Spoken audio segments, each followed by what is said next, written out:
அனைவருக்கும் வணக்கம். இதில் இருக்கிற ஓலைச்சுவடிகள் எல்லாம் நான் யூடியூப்பில் பதிவிடுறதும் இப்போ புத்தகம் எழுதி கொண்டிருக்கேன். அதுக்கும் அதில் இருக்கிற விஷயங்களும் என்ற மாணவர்களுக்கு, என்னிடம் படிக்கும் மாணவர்களுக்கு நான் கற்பிக்கிறதுக்காகவும் தேர்வு செய்து எடுத்து வைத்த ஓலைச்சுவடிகள். உங்களுக்காக ஒரு 60 கட்டு ஓலைச்சுவடி தேர்வு செய்து எடுத்து வச்சிருக்கிறேன். இதில் பாருங்க, இந்த ஓலைச்சுவடி இதில் இருக்கிற பிரயோகத்தை நீங்கள் முழுமையாக படித்தாலே சிறப்பான மாந்திரிகர் ஆவீர்கள். மகாபாரத காலத்தில் பயன்படுத்தப்பட்ட நாகாஸ்திரம், பிரம்மாஸ்திரம், பாசுபதாஸ்திரத்தை பற்றியான உண்மையான மந்திரங்களோட பிரயோகிக்கும் முறைகளோடு இருக்கிற ஓலைச்சுவடிகள். இதுவும் ஒரு கடுமையான ஒரு பிரயோக மந்திரம். இப்படி இதில் இருக்கிறது எல்லாமே உண்மையான மந்திரிக முறைகள். நீங்கள் சிறப்பாக என்னிடம் கற்றுக்கொண்டால் எல்லாமே வஞ்சகம் இல்லாமல் மறைக்காமல் தருவேன். இதுவரை யாருமே இப்படி யாருக்கும் கொடுத்ததில்லை. எனக்கு மறைக்க வேணும் என்று இல்லை. எந்த முப்பாட்டனார் வழியாக வந்த ஓலைச்சுவடிகள் 1934ஆம் ஆண்டு எழுதப்பட்ட ஓலைச்சுவடிகளும் அதற்கு முற்பட்ட ஓலைச்சுவடிகளும் தான் இதில் இருக்கு. என்னிடம் கற்றுக்கொள்பவர்களுக்கு சிறப்பாக நான் எல்லாமே சொல்லித் தருவேன். எல்லாம் கற்றுக்கொள்ளலாம். இந்த தனவசிய மையை நீங்கள் பயன்படுத்துவதால் உங்கள் வீட்டிற்கு தனதானியம் வரும், கடன் தொல்லை நீங்கும், பணவரவு மிகவும் அருமையாக இருக்கும். இது ஒரு நல்ல முறை. இதனோடு ஒரு மூலிகை வேரும் இருக்கிறது. அதனையும் சேர்த்து நீங்கள் வைத்திருந்தால் 100% பலனை நீங்கள் எதிர்பார்க்கலாம். இது எதிரேற்று மை. இந்த எதிரேற்று மையை நீங்கள் பயன்படுத்துவதால் எதிரிகளால் செய்யப்படும் எந்தவித பேய், பிசாசு, பில்லி, வஞ்சனை, சூனியம் எதுவாக இருந்தாலும் உங்களிடம் அணுகாது. நிச்சயமாக நான் சொல்கிறேன், 100% உங்களை அணுகாது. சிறப்பான மை முறை. வாங்கி பயன்படுத்துங்கள். நீங்கள் இதை பரிசோதனை செய்து பார்க்கலாம். யாருக்கும் பேய் பிடித்திருந்தால் அல்லது வேறு தேவதை பிடித்திருந்தால் இந்த மையை கொண்டு சென்று அவர் நெற்றியில் வைத்தால் அவரை விட்டு அந்த பேய் பிசாசு விலகிவிடும், அந்த தேவதையை விலகி ஓடிவிடும். சிறந்த முறையிலான இந்த எதிரேற்றுமை செய்யப்பட்டிருக்கிறது. இது சித்திமை, ஸ்ரீ பாலாதேவியின் மந்திரம் உச்சரிக்கப்பட்ட சித்திமை. மாந்திரீகம் செய்பவர்கள் மாந்திரிக சித்திக்காக இதை நீங்கள் பயன்படுத்தி கொள்ளலாம். சிறந்த முறையில் செய்யப்பட்டிருக்கிறது. இது வியாபார வசியமை. வியாபாரங்கள் செய்பவர்கள், கடை வைத்திருப்பவர்கள், வேறு பலவிதமான வியாபாரங்களுக்கு நாடி செல்பவர்கள் இதனை பயன்படுத்தலாம். ஜன ஆகுஷ்ணம் மந்திரங்களை இதற்கு பயன்படுத்தியுள்ளோம். சிறந்த முறையிலான வியாபார அவசியமை. இதனோடு ஒரு யந்திரமும் இருக்கிறது. அதையும் சேர்த்து நீங்கள் பயன்படுத்தினால் இன்னும் நல்ல பலனை பெறலாம். முகவசியமை. பலவிதமான வாசனை திரவங்களையும் மூலிகைகளையும் கொண்டு தயாரிக்கப்பட்ட முகவசியமை. உங்களை பார்த்தவுடன் ஒரு வசீகரத்தை ஏற்படுத்தக்கூடிய மையாக இது இருக்கும். சிறந்த முறையில் முகவசிய மந்திரங்களை கொண்டு உச்சரிக்கப்பட்டு செய்யப்பட்டிருக்கிறது. முறையாக புராண பிரதிஷ்டை செய்யப்பட்டு சங்கல்பம் செய்யப்பட்டு சத்தியநாம புராண பிரதிஷ்டையில் கொடுக்கப்பட்டு செய்யப்பட்டிருக்கிறது. இதுவும் சிறந்த முறையில் பயன் தரும். தேவையானவர்கள் இவ்வாறான மைகளை நீங்கள் தொடர்பு கொண்டு பெற்றுக்கொள்ளலாம். இதனோடு சூனிய தெரிப்பு எண்ணெய் இருக்கிறது. தேவையானவர்கள் பயன்படுத்தலாம். பில்லி சூனியத்தில் பாதிக்கப்பட்டவர்களுக்கு பயன்படுத்தினால் உடனடியாக 8 நாட்களில் தீர்வு கிடைக்கும். இன்னும் ஒரு மை இருக்கிறது. பிரேதாத்மாக்கள் ஒருவருக்கு பிடித்திருந்தால் உடனடியாக அது அவரை விட்டு நீங்குவதற்கான மை ஒன்று இருக்கிறது. இதனையும் மாந்திரிக பூசைகள் செய்பவர்கள் பயன்படுத்தி கொள்ளலாம், பூசாரிகள் பயன்படுத்தி கொள்ளலாம். அந்த மையை நீங்கள் அவர் அருகே கொண்டு செல்லும் பொழுதே அவரை விட்டு நீங்கி ஓடிவிடும். சிறந்த தேக காவலாகவும் இதை பயன்படுத்தலாம். விரும்பியவர்கள் தொடர்பு கொண்டு பெற்றுக்கொள்ளுங்கள்.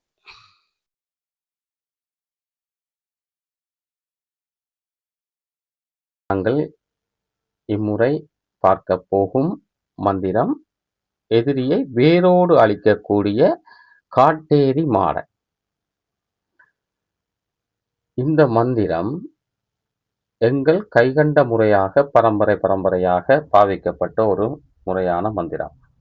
இந்த மந்திரத்தை நீங்கள் பூசையிலிருந்து சித்தி செய்வதற்கு முதல் நன்றாக பாடமாக்கிக் கொள்ளுங்கள். உச்சரிப்பு சரியான முறையில் வரக்கூடியவாறு பாடமாக்கியதுக்கு பிறகு நீங்கள் பூசையில் இருந்து செய்ய வேண்டும். இப்பொழுது மந்திரத்தை பார்ப்போம். ஓம் படுபடு பச்சி படுபுலி தினவு பெருங்காட்டேரி நீல பாரி பாலி சண்டா மார் என் குரல் கேட்டு ஓடிவா புலி வடிவதாய் மாட்டு முகமும் மனுஷர் பார்வையும் சிவந்த வாயும் சிவந்த பல்லும் முத்தாபரணமும் வாங்கு வளையும் திரிபுரம் எரித்த அம்பும் கையில் பிடித்த தடியும் கண்ட கோடாலியும் கரடி வாகனமேறி வாவா காட்டேரி மாடா என் சத்துரு இன்னானை பிடிபிடி உயிர் பிரானை சீறி அடியடா மாடா மந்தி போல் சென்று பாயடா மாடா பூனை போல் சென்று குதியடா மாடா கருணாய் போல் சென்று கடியடா மாடா எலி போல் சென்று இடுப்பை கட்டடா மாடா அக்கு சண்டால மாடா ஓம் அங் ஓம் மாடா மாடா அங் அங் சாடு சாடு முட்டு முட்டு திமுரு திமுரு தரி தரி முறி முறி தின தின ஓம் பட்டு நம யவ அங்கு புலத்தி யானை பிடி பிடி சுவாகா. இதுதான் மந்திரம். இந்த மந்திரத்தை நன்றாக உச்சரித்து பாடமாக்கிக் கொள்ளுங்கள். அப்படி என்றால்தான் உங்களால் உச்சரிக்க முடியும். 21,000 முறை உச்சரித்துத்தான் இம்மந்திரத்தை சித்தி செய்ய வேண்டும். பிரயோகத்திற்கு நீங்கள் ஒரு நாளுக்கு 108 படி 8 நாள் பிரயோகிக்க வேண்டும். 8 நாள் உச்சரிக்க வேண்டும். இரவு பொழுதில்தான் இந்த மந்திரத்தை செய்ய வேண்டும். இதில் நீங்கள் பாருங்கள், மந்திரத்தில் இன்னாரை பிடிபிடி உயிர் பிரானை சீறி அடியடா மாடா என்று வரும். அந்த இன்னாரை என்னும் இடத்தில் நீங்கள் உங்கள் எதிரியின் பெயரை போட வேண்டும்.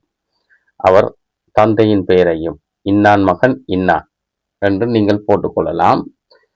எதிரி பெண்ணாக இருந்தால் அவரின் தாய் பெயரையும் அவர் பெயரையும் சேர்த்துக் கொள்ளலாம்.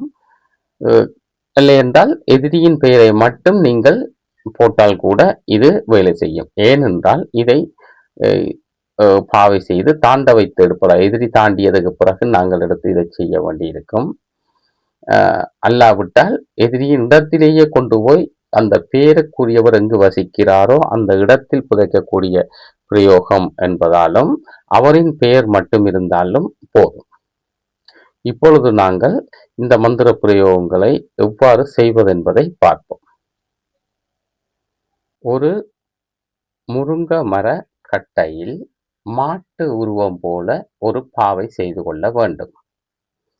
அதன் பிறகு சுடலை மண், காளை மாடு படுத்திருந்த மண், மாடன் கோவில் மண், இந்த மூன்றும் எடுத்து காளை மாட்டு மூத்திரத்தில் குழைத்து அந்த முருங்க மரத்தினால் செய்த மாடன் பாவை மேல் பூச வேண்டும்.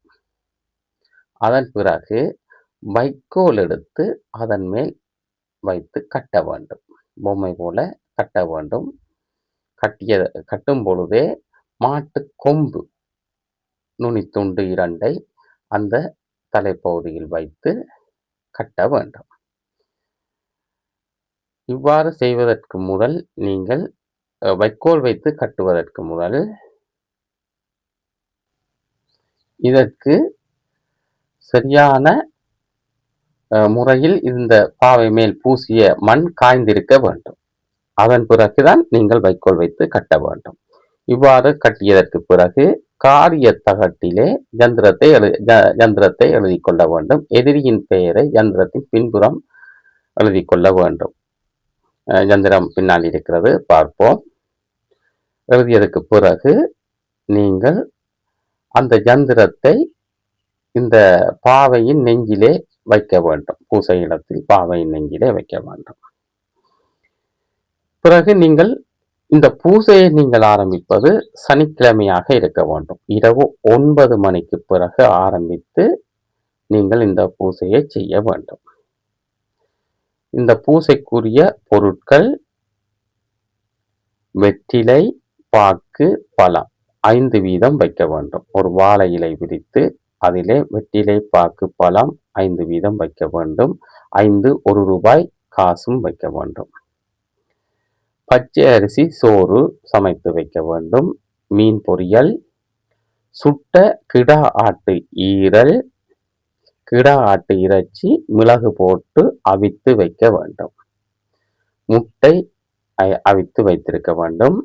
சாராயம், சுருட்டு என்பன வைத்து தேங்காயும் உடைத்து வைக்க வேண்டும். பச்சை இளநீர் ஒன்று வெட்டி வைக்க வேண்டும். ரொட்டியும் வைக்க வேண்டும். இவ்வாறு நீங்கள் முதல் நாள் பூசையில் வைத்திருக்க வேண்டும். இவ்வளவும் வைத்து சாம்பிராணி தூபம் காட்டி, கற்பூர தீபம் காட்டி நீங்கள் சிவப்பு அரளிப்பூ வைத்து பூசை செய்ய வேண்டும். பூசை ஆரம்பத்தில் உங்களுக்கு தெரிந்திருக்க வேண்டும். முதலில் குரு பூசை செய்திருக்க வேண்டும். பிறகு விக்னேஸ்வர பூசை செய்து சங்கல்பம் செய்து, பிறகு இந்த மந்திரத்தை சாப நிவர்த்தி செய்து, அதன் பிறகு நீங்கள் மந்திரத்தை சித்தி செய்யும் முறையை சொல்லினேன். சாப நிவர்த்தி செய்து நீங்கள் யந்திரம் தேவையில்லை, சாப நிவர்த்தி செய்து மந்திரத்தை 21,000 கொடுத்து சித்தி செய்ய வேண்டும்.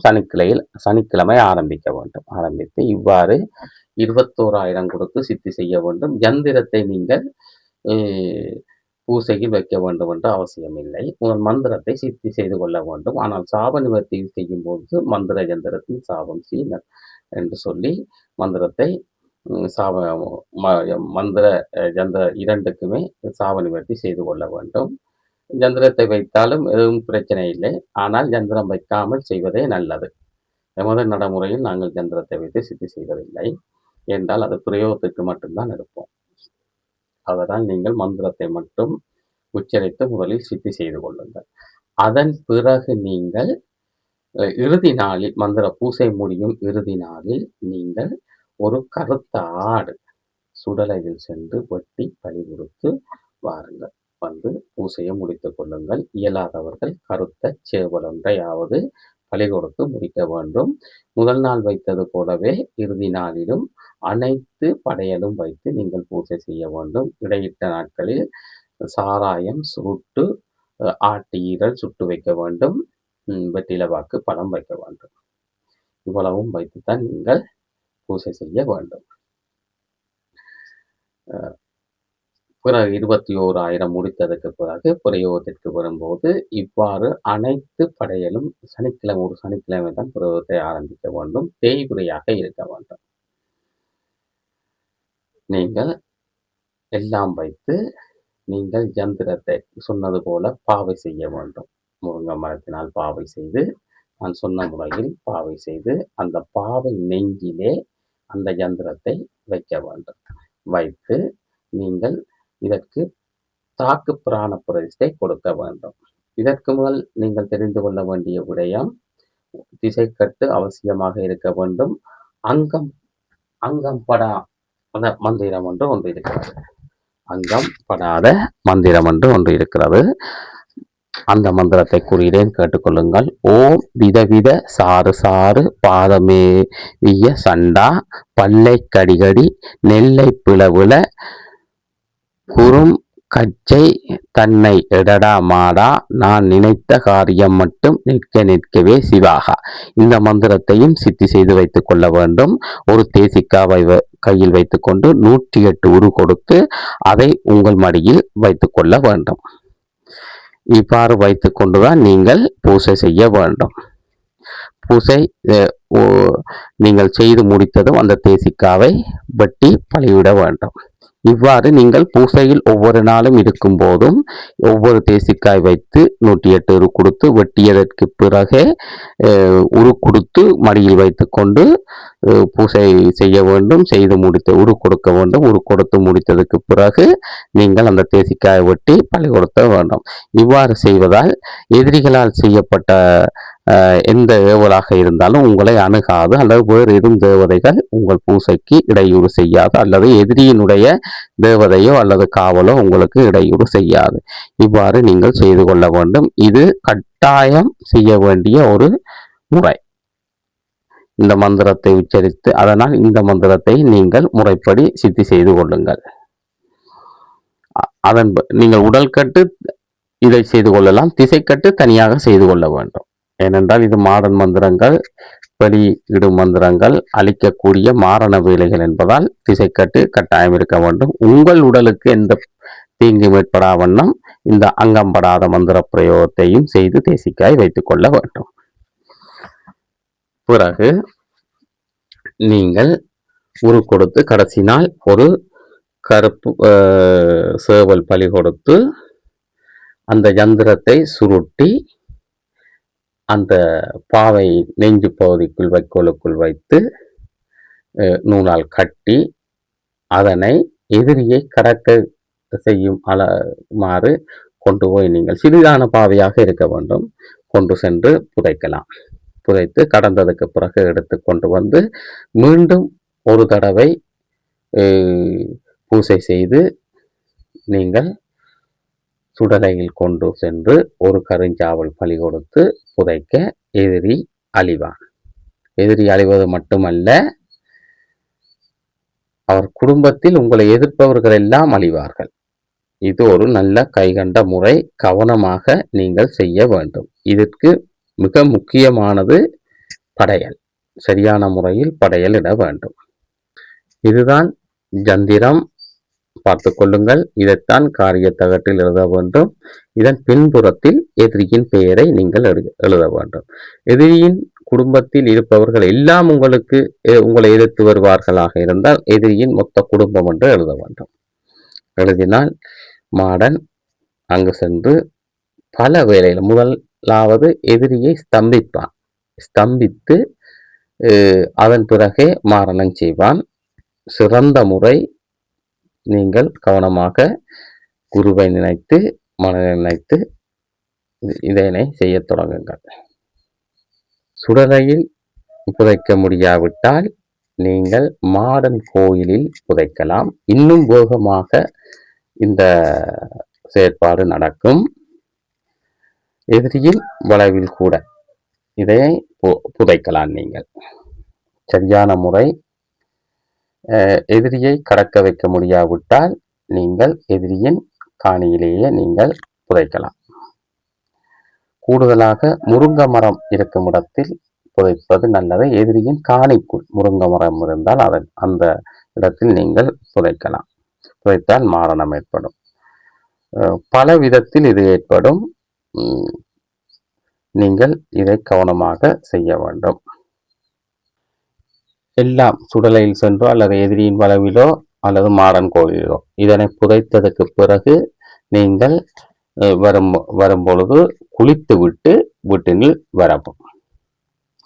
நீங்கள் வரும்பொழுது உங்கள் கடவையில் கேட்டடியில் ஒரு கோடு போட்டு மந்திரத்தை உச்சரித்து அதன் பிறகு நீங்கள் வீட்டுக்குள் வரவும். சரியான முறை. கவனமாக செய்தால் எதிரி வேரோடு முற்றாக அழிவான். உங்களை எதிர்ப்பதற்கு, அந்த குடும்பத்தில் உங்களை எதிர்ப்பதற்கு யாரும் இருக்க மாட்டார்கள்.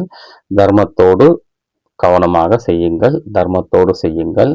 உண்மையான சரியான எதிரியாக இருக்க வேண்டும். அதர்மம் பிடித்த எதிரியாக இருக்க வேண்டும். அப்பாவிகளுக்கு இதை நீங்கள் செய்தால் மிகவும் பாரதூரமான விளைவை ஏற்படும். ஏனென்றால் மாடன் என்பவரே மந்திரவாதிகளை அழிப்பதற்காக படைக்கப்பட்டவர். இந்திரனின் வேண்டுகோளுக்கிணங்க மந்திரவாதிகள், அதாவது அதர்மம் செய்யும் மந்திரவாதிகளை அழிப்பதற்காக பிறவி எடுத்தவர். அதனால் கவனமாக, உண்மையான எதிரி அதர்மமுடையவனாக இருந்தால் மட்டும் இதனை பயன்படுத்துங்கள். இல்லாவிட்டால் உங்களுக்கு அழிவு நிச்சயம் கிடைக்கும். மாடன் மந்திரம் செய்யும் பொழுது நீங்கள் மாடன் மூலம் இருக்கின்ற திசைக்கட்டை பயன்படுத்த வேண்டும், அல்லது பேச்சியம்மனின் திசைக்கட்டை பயன்படுத்த வேண்டும். உடல் கட்டிற்கு நீங்கள் அங்கன்படாமல் இருக்கும் அந்த மந்திரத்தையே நீங்கள் செய்து கொள்ளலாம்.